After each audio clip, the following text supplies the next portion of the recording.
Well, Singaporeans travelling to or living in Israel and the Palestinian territories are now being advised to leave Israel as soon as possible.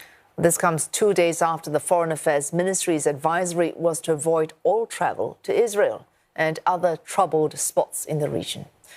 It now also adds that those who wish to remain in Israel should avoid areas such as the Old City and East Jerusalem, including Haram el-Sharif, Temple Mount. This is in addition to other similar places known for public disturbances or where large crowds might gather. Singaporeans should also register themselves with the authorities and stay in touch with their friends and families.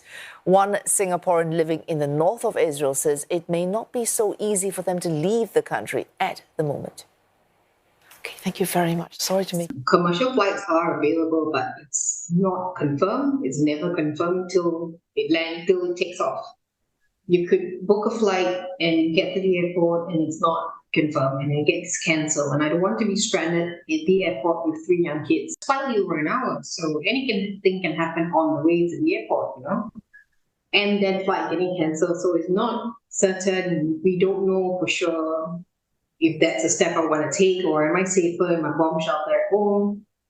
We're still thinking about it. We're still not sure. And not surprisingly, Ms. Popa says that her family is now living in constant anxiety. And she also recounts events in her household over the past few days.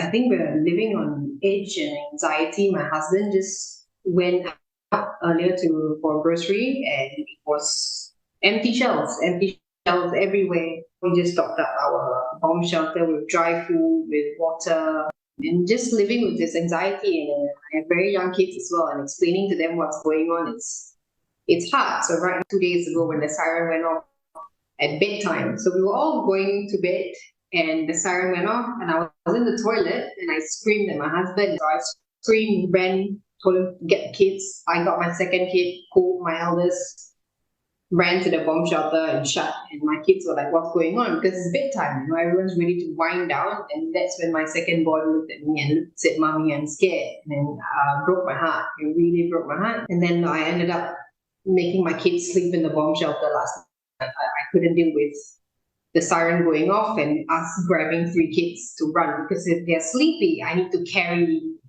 the kids. And it's just me and my husband.